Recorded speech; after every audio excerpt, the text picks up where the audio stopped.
TNPSC mains exam 2024 group 1 question papers வந்து பார்த்துக்கிட்டோம். Already geography பார்த்தோம். இப்போ என்விரான்மெண்ட் சீரீஸ் பார்த்துக்கிட்டோம். இந்த என்விரான்மெண்டல் சயின்ஸ் சீரீஸ்ல வந்து இன்னைக்கு 2வது கொஸ்டின் பார்க்கணும். ஸோ இதில் பார்த்தோம் அப்படின்னா நமக்கு வந்து இன்னைக்கு question explain the significance of Kigali amendment to phase down of hydrofluorocarbon with time frame schedules அப்படிங்கிறது.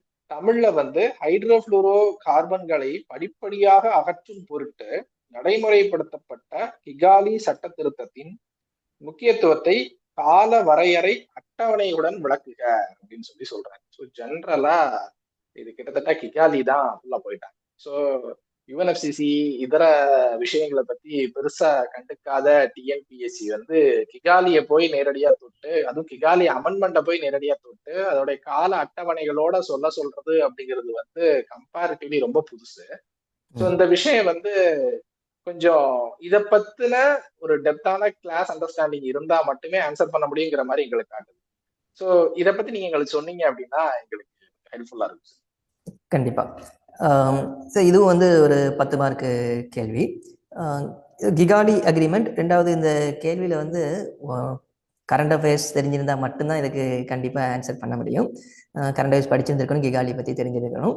அண்ட் அதில் உள்ளக்கூடிய கொஞ்சம் சில ஃபேக்ட், ஏன்னா கொஸ்டினில் வந்து என்ன கேட்டாங்கன்னா அந்த ஷெடியூல் அப்படிங்கிறத கேட்டிருக்காங்க. அப்போ அந்த ஃபேக்ட்டும் கொஞ்சம் அதில் நமக்கு கண்டிப்பாக தேவைப்படுது. சரி, நான் உங்களுக்கு கொஸ்டினை ஷேர் பண்ணுறேன்.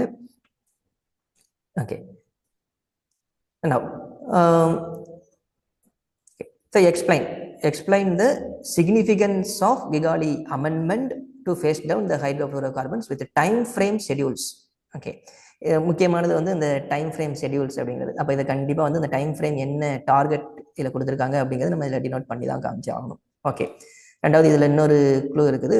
அவங்களே சொல்லிட்டாங்க ஃபேஸ் டவுன் ஆஃப் ஹைட்ரோஃப்ளூரோகார்பன்ஸ் அப்படிங்கிறத வச்சு ஹைட்ரோஃப்ளூரோ கார்பனை வந்து குறைக்கிற டார்கெட்டு தான் இந்த கிகாலி அமெண்ட்மெண்ட்டோடது. அதை வச்சு கொஞ்சம் கதை அடிக்கலாம்னு நினைச்சாங்க அப்படின்னா மேபி ஹைட்ரோஃப்ளூரோ கார்பன் வந்து இதனால் இந்த விஷயங்கள்லாம் பாதிக்குது, க்ரீன் ஹவுஸ் கேஸ் எமிஷன்ஸ், இது குளோபல் வார்மிங் ஆகுது அப்படிங்கிற லெவலில் மட்டும்தான் கொடுக்க முடியும். அதனால் அதை வந்து குறைக்கிறதுக்கு எல்லாரும் சேர்ந்து இந்த கிகாலி அமெண்ட்மெண்ட்டில் அக்ரி பண்ணியிருக்காங்க அப்படிங்கிறது மட்டும்தான் எழுத முடியும். ஆனால் அதை தாண்டி வந்து டைம் ஃப்ரேம் ஷெடியூல்ஸும் கேட்டாங்க. அதில் வந்து நம்ம கதை அடிக்க முடியாது, தெரிஞ்சிருந்தால் மட்டும்தான் ஆன்சர் பண்ண முடியுங்கிற நிலைமை இருக்குது. சரி, இன்னொன்று கிகாலி அமெண்ட்மெண்ட் அப்படிங்கிறது எதை சார்ந்தது அப்படிங்கிறதையும் ஃபஸ்ட்டு சொல்லிடலாம். ஓகே, அப்போ இதுக்கு ஒரு இன்ட்ரொடக்ஷன் நம்ம கொடுக்குறப்போ இது கிகாலி அமெண்ட்மெண்ட் வந்து எதனுடைய எக்ஸ்டென்ஷன்? அது கிகாலிங்கிறது வந்து ஆப்பிரிக்காவில் இருக்கிற ருவாண்டா நாட்டில் இருக்கிற ஒரு பிளேஸ். அந்த சிட்டியோடைய நேமில் தான் கிகாலி அக்ரிமெண்ட் கொண்டு வரும். மோஸ்ட்லி ப்ரோட்டோக்காலில் ஃபுல்லாக அந்த சிட்டியோடைய நேம் தான் இருக்கும். கியோட்டோ ப்ரோட்டோக்கால், மான்ட்ரியல் ப்ரோட்டோக்கால், இந்த மாதிரி. So Kigali amendment.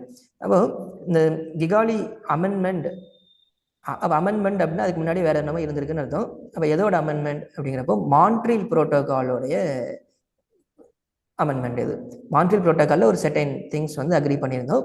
அதில் சில அமெண்ட்மெண்ட் கொண்டு வந்து இதை கொண்டு வந்திருக்காங்க. சரி, இந்த இப்போ இன்ட்ரடக்ஷன் கொடுக்குறப்போ இதை சொல்லணும். கிகாலி அமெண்ட்மெண்ட்ங்கிறது the extension of the Montreal protocol. Montreal ப்ரோட்டோக்காலில் இருந்த சில விஷயங்களை மாற்றம் செய்து கொண்டு வந்தது தான் வந்து கிகாலி அமெண்ட்மெண்ட் அப்படிங்கிறத சொல்லணும். மான்ட்ரியல் ப்ரோட்டோக்கால் 1987 கொண்டு வந்தது. UNEP, United Nations Environment Programme, அவங்களுடைய இது. இதில் நிறைய கண்ட்ரிஸ் வந்து அக்ரி பண்ணியிருந்தாங்க. இந்த மான்ட்ரியல் ப்ரோட்டோக்கால் அப்படிங்கிறது என்ன சொல்லியிருந்தது அப்படின்னா, ஓசோன் லேயரை டிப்ளேட் பண்ணுற சப்ஸ்டன்சஸை எல்லாரும் ப்ரொடியூஸ் பண்ணுறது, கன்சியூம் பண்ணுறதை வந்து குறைக்கணும் அப்படிங்கிறது தான் அதனுடைய தீமாக இருந்தது மான்ட்ரியல் ப்ரோட்டோக்காலில். அப்போது அவங்க என்ன சொல்லியிருந்தாங்க அப்படின்னா, ஜஸ்ட் ஓசோன் டிப்ளேட்டிங் சப்ஸ்டன்சஸ் இதை குறைக்கணும் அப்படின்னு சொல்லியிருந்தாங்க. இந்த சப்ஸ்டன்சஸை ரெடியூஸ் பண்ணணும் அப்படிங்கிறத மான்ட்ரியல் ப்ரோட்டோக்காலில் ஜென்ரலாக பேசியிருந்தது. அதுக்கப்புறம் அதை சில நாடுகள் சைன் பண்ணாங்க. ஆனால் அது பெரிய லெவலில் கடைபிடிக்கலை. அப்படியே சில எக்கனாமிக் சுச்சுவேஷனால் அது கடைபிடிக்க முடியாமல் போயிட்டு இருந்தது. இதை வந்து அமெண்ட்மெண்ட் பண்ணுறது தான் இந்த ருவாண்டாவில் கிகாலி அமெண்ட்மெண்ட்டில் வந்து கொண்டு வந்தாங்க. சரி, இந்த 1987 மான்ட்ரியல் ப்ரோட்டோக்காலில் பேசிகிட்டு இருந்தது வந்து நம்ம சிஎஃப்சி பற்றி மட்டும்தான். Chlorofluoro carbon. இதுதான் வந்து மெயினாக சொல்லிட்டு இருந்தேன். குளோரோஃப்ளோரோ கார்பனால தான் வந்து மெயினாக ஓசோன் டிப்ளேஷன் நடக்குது, மேஜர் காஸ் பண்ணுறது அதுதான் அப்படிங்கிற லெவலில் மான்ட்ரியல் புரோட்டோகாலில் பேசியிருந்தோம். இந்த கிகாலி அமெண்ட்மெண்ட்டில் அதுக்கப்புறம் அந்த மான்ட்ரியல் புரோட்டோகாலோடைய எஃபோர்ட்டால் வந்து அடுத்தடுத்து வந்து அந்த சிஎஃப்சியை வந்து ரீப்ளேஸ் பண்ணணும் அப்படின்னப்போ நம்ம சிஎஃப்சியை வந்து ஹெச்எஃப்சி வச்சு ரீப்ளேஸ் பண்ணோம், ஹைட்ரோஃப்ளோரோ கார்பன் வச்சு ரீப்ளேஸ் பண்ணோம். ஸோ என்ன சொன்னாங்க அப்படின்னா ஹைட்ரோஃப்ளோரோ கார்பன் வந்து ஓசோனை டிப்ளேட் பண்ணாது அப்படிங்கிற இதில் அதை இன்ட்ரடியூஸ் பண்ணாங்க. சிஎஃப்சியுடைய ப்ரொடக்ஷனை எல்லா நாடுகளுமே வந்து குறைச்சாங்க. ஆல்மோஸ்ட் இப்போ எங்கேயுமே யூஸ் பண்ணுறது இல்லை மெயினாக, ஏன்னா ஏசி ரெஃப்ரிஜிரேட்டர் இதெல்லாம் யூஸ் பண்ணுறதுல சிஎஃப்சி இல்லை, ஹெச்எஃப்சி அப்படிங்கிற லெவலுக்கு வந்தாங்க. இப்போ இந்த ஹைட்ரோஃப்ளோரோ கார்பன்ல என்ன ப்ராப்ளம் ஆச்சு அப்படின்னா இது ஓசோனை டிப்ளேட் பண்ணலை, ஓசோன் லேயர் குறையிறதுக்கு இது காரணமாக இல்லை, ஆனால் இது ஒரு major greenhouse gas, global வார்மிங்க்கு இது ஒரு காஸ் பண்ணுற ஒரு கேஸாக இருக்குது. இதுதான் இப்போ பிரச்சனை. அப்போது அதனால தான் இப்போ ஹெச்எஃப்சியை ஈவன் ஏன்னா மான்ட்ரியலோடைய மெயின் தீமே வந்து ஓசோன் டிப்ளேஷன் தான். ஹெச்எஃப்சி வந்து ஓசோன் டிப்ளேஷனாக இல்லைனாலும் குளோபல் வார்மிங்க்கு ஒரு பெரிய ஃபேக்டராக மாறுதுங்கிறதுனால அப்போ அதையும் குறைச்சாகணும் அப்படிங்கிறதுக்குள்ளே கொண்டு வந்தது தான் வந்து இந்த கிகாலி ராண்டா அமெண்ட்மெண்ட்.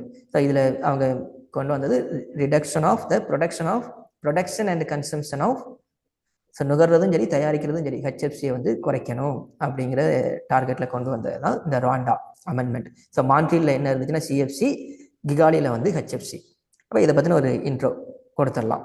ஓகே, மான்ட்ரியலில் கொண்டு வந்தது 1987 யுனைடெட் நேஷன் என்விரான்மெண்ட் ப்ரோக்ராம். சிஎஃப்சியை டார்கெட் பண்ணாங்க. ஹெச்எஃப்சி வந்து ஓசோன் டிப்ளேஷன் கேஸ் இல்லைங்கிறனால அதை ப்ரமோட் பண்ணாங்க.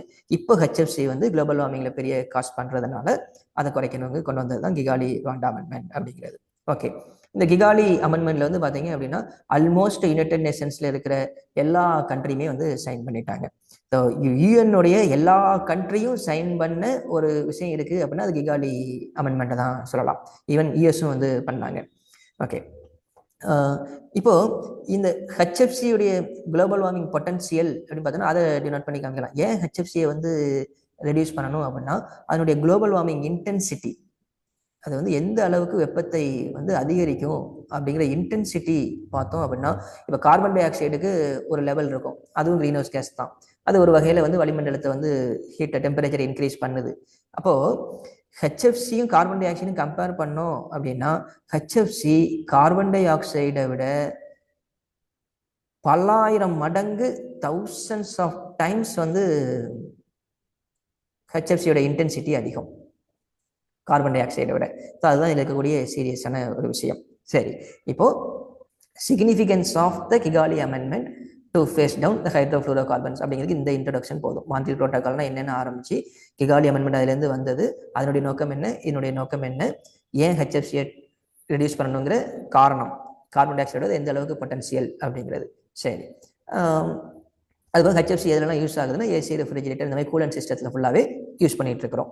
சரி, இதை வந்து சிக்னிஃபிகன்ஸில் சொல்லிடலாம். இப்போ டைம் ஃப்ரேம் ஷெடியூல்ஸ் அப்படிங்கிற வார்த்தை வருது.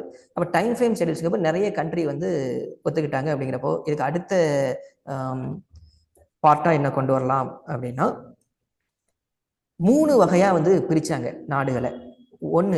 3 குரூப்பாக பிரிக்கிறாங்க. குரூப் 1, குரூப் 2, குரூப் 3ன்னு பிரித்து டைம் ஃப்ரேம் வந்து கொடுக்குறாங்க.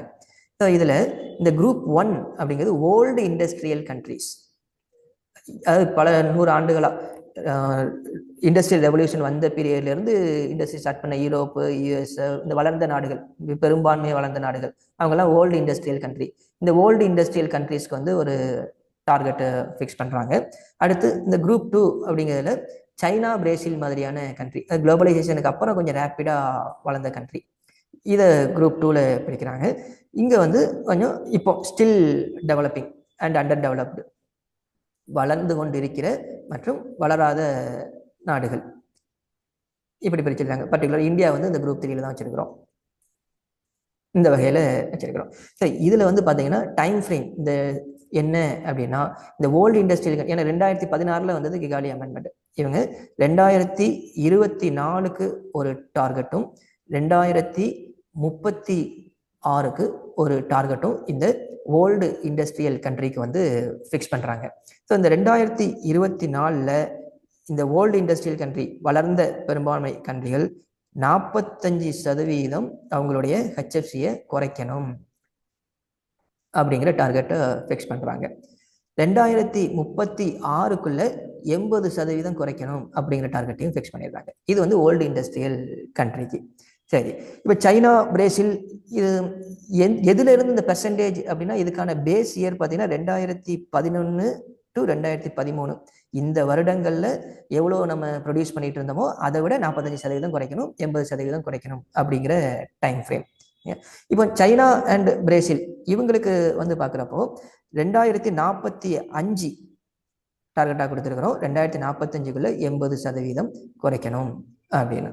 இந்தியாவுக்கு வந்து அதையும் தாண்டி ஒரு 2 வருஷம் 2047 வந்து டார்கெட்டு 80% குறைக்கணும் அப்படிங்கிறது. இந்தியா வந்து இதை அக்ரி பண்ணி சைன் பண்ணிட்டாங்க. அண்ட் இந்தியாவுடைய டைம் ஃப்ரேம், ஏன்னா இது நமக்கு இப்போ குரூப் 1 எக்ஸாம் அப்படிங்கிறப்போ இந்தியாவுடைய டைம் ஃப்ரேம் இதை தனியாக சொல்லி காமிக்கலாம். இந்தியாவோட டைம் ஃப்ரேம் எப்படி பிரிச்சிருக்கிறோம் அப்படின்னா 5 வருஷமாக பிரிச்சிருக்கிறோம். இந்தியாவுக்கு வந்து 2032 ஆரம்பிச்சு 32, 2037 ஒரு டார்கெட், 2042 ஒரு டார்கெட், 2047 கடைசி டார்கெட். இந்த 2032 ஹெச்எஃப்சி ப்ரொடக்ஷனை 10% குறைக்கணுங்கிறது டார்கெட். 37க்குள்ள 20% குறைக்கணுங்கிறது டார்கெட். அடுத்து 30% குறைக்கணுங்கிறது டார்கெட். இந்தியன் கவர்மெண்ட் அக்ரி பண்ணிக்கிட்டது. அப்புறம் 2047 அது 80% மாற்றணுங்கிறது. 47 வரைக்கும் அந்த டார்கெட் இருக்கு. இதுதான் வந்து டைம் ஃப்ரேம் ஷெடியூல். ஹைட்ரோஃப்ளோரோ கார்பனை நம்ம உலக நாடுகள் எல்லாம் அக்ரி பண்ணி எவ்வளோ டைம் ஃப்ரேமில் எந்தெந்த நாடுகள் எவ்வளோ குறைக்கணும் அப்படிங்கிற டைம் ஃப்ரேம் இதுதான். அப்போ ஒரு 10 மார்க் அப்படிங்கிறப்போ இப்போ 2 பக்கம் நமக்கு கிடைக்கிது, இல்லை 1.5 பக்கம் தான் எழுத முடியும். அப்படின்னா கிகாலி அமெண்ட்மெண்ட்னா என்ன, அது எதிலிருந்து வந்தது, அது ஃபேஸ் டவுன் ஆஃப் ஹைட்ரோஃப்ளோரோ கார்பன் ஏன், அதனுடைய முக்கியத்துவம் என்ன அப்படிங்கிறத சொல்லிட்டு டைம் ஃப்ரேம் ஷெடியூல் சிம்பிளாக எப்படி பிரிச்சிருக்கிறோம் அப்படிங்கிறத முடிச்சோம்னா பெர்ஃபெக்ட் ஆன்சராக இருக்கும். அவ்வளோ. Okay sir, thank you. அது ஒரிஜினலா இப்போ கரண்ட் அஃபேர்ஸை ஒட்டிலாம் அந்த கொஸ்டின் இருக்குதுங்கிறதையும் நமக்கு வந்து தெளிவாக சொல்லிட்டீங்க. இப்போ ரீசெண்டாக பிளாஸ்டிக் கான்ஃபரன்ஸாக இருக்கட்டும், இந்த மாதிரி தொடர்ச்சியா வந்து இன்டர்நேஷனல் கான்ஃபரன்சஸ் நடந்துகிட்டே இருக்கு. ஸோ இந்த மாதிரியான என்விரான்மெண்டல் ஓரியன்ட் கூட்டங்கள் எல்லாமே நமக்கு வந்து எக்ஸாமுக்கு முக்கியத்துவப்படுதுங்கிறத வந்து இந்த கொஸ்டின் பேப்பர்ல இருக்க இந்த கொஸ்டின் வந்து நம்ம காட்டியிருக்குதுங்கிறது தான் ரொம்ப முக்கியமா நமக்கு புரிய வருது. ஸோ இது போக என்ன அப்படின்னா, ப்ரிப்பரேஷன் ஓரியன்டாவும் நம்ம வந்து இந்த மாதிரி ஸ்ட்ரக்சர்டா நம்ம ஆன்சர் ரெடி பண்ணி மைண்ட்ல வச்சுக்கணும். ஜஸ்ட் டம்பிங் ஆஃப் இன்ஃபர்மேஷன் வந்து நமக்கு கை கொடுக்காதுங்கிறது நீங்க தெளிவா காமிச்சிட்டீங்க. எந்த மாதிரி வந்து அதை வந்து நம்ம வந்து காட்டணும் அப்படிங்கிறது ஷெட்யூல் 1ல இருந்து காமிச்சு, இந்தியாவுடைய டைம் ஃப்ரேமையும் ஷெட்யூல் போட்டு காமிச்சு நீங்க தனித்தனியா பிரிச்சு கொடுத்துருக்கீங்க. So thank you very much sir. நீங்க இந்த கொஸ்டினை வந்து இவ்வளோ அழகா டீஸ்ட்ரக்சர் பண்ணி காமிச்சதுக்கு. ஓகே ஓகே அதாவது என்ன, சிலபஸில் வந்து நமக்கு ஆக்சுவலாக பாரிஸ் அக்ரிமெண்ட்டுங்கிறது சிலபஸ்லேயே டிஃபைன் பண்ணியிருக்காங்க. ஆனால் எல்லாரும் பாரிஸ் அக்ரிமெண்ட் எதிர்பார்த்துட்டு இருந்திருப்பாங்க. டக்குனு கிகாலி அமெண்ட்மெண்ட்டை கேட்டாங்க. அப்போ கிளைமேட் சேஞ்ச் ரிலேட்டடாக இருக்கக்கூடிய ஓசோன் டிப்ளேஷன் ரிலேட்டடாக இருக்கக்கூடிய எல்லா விஷயத்தையுமே நமக்கு தெரிஞ்சிருக்கணும். அதுபோக பயோடைவர்சிட்டி, நமக்கு 3 விஷயம் இருக்குது. ஒன்று கிளைமேட் சேஞ்ச் ரிலேட்டடாக, இன்னொன்று இந்த மான்ட்ரியல் ரிலேட்டடாக, இன்னொன்று பயோடைவர்சிட்டி ரிலேட்டடாக இருக்கக்கூடிய கன்வென்ஷன்ஸ். இது எல்லாத்துலேயுமே நம்ம ஸ்ட்ராங்காக இருக்கிறது வந்து நல்லது. சரி, நம்ம மேலும் வந்து இன்னும் நிறைய கொஸ்டின்ஸ் டிஸ்கஸ் பண்ணலாம். பார்க்கலாம் சார். Thank you sir. தேங்க்யூ.